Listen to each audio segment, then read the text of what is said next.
Setelah melakukan rangkaian proses pemeriksaan, Polda Gorontalo akhirnya resmi menetapkan oknum guru honorer sebagai tersangka atas kasus dugaan tindak pidana kekerasan seksual kepada siswa didiknya.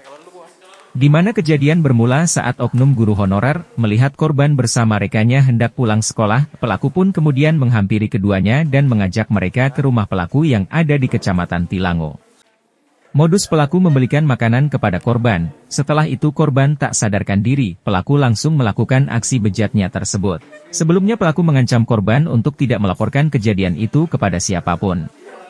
Korban yang merasakan sakit di bagian dubur, menceritakan peristiwa tersebut ke rekannya, dan melaporkannya kepada orang tua korban, di mana sesuatu telah terjadi kepada dirinya.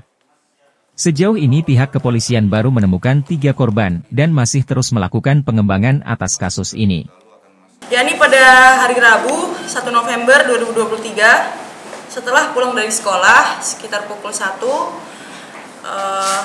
saat itu korban bersama satu temannya berada di depan sekolah, kemudian tersangka menghampiri dan mengajak untuk pulang bersama.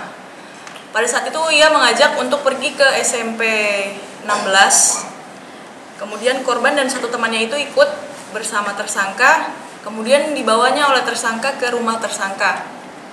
Setelah dibawa ke rumah tersangka, di rumah tersebut korban diberikan nasi goreng. Saat itu untuk korban makan. Jadi kedua korban makan dan salah satu korban dan kemudian masuk ke dalam satu kamar. Setelah itu di dalam kamar tersebut korban sempat bersantai-santai. Kemudian tersangka memanggil salah satu korban untuk pergi ke kamar yang satunya, kemudian terjadilah peristiwa pelecehan. Kemudian korban menyadari hal itu,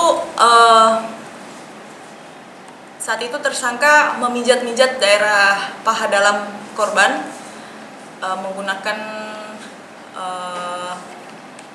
minyak rambut saat itu digunakan.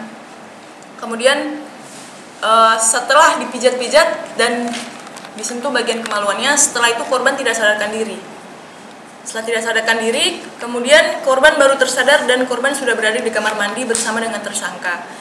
Setelah sadar, saat itu tersangka terjadi lagi perbuatan tersebut, namun korban sudah sadar dan korban menolak dan melawan perbuatan tersangka. Atas perbuatannya pelaku dijerat dengan Undang-Undang Perlindungan Anak dengan ancaman hukuman 15 tahun penjara. Tim Liputan Maleo TV.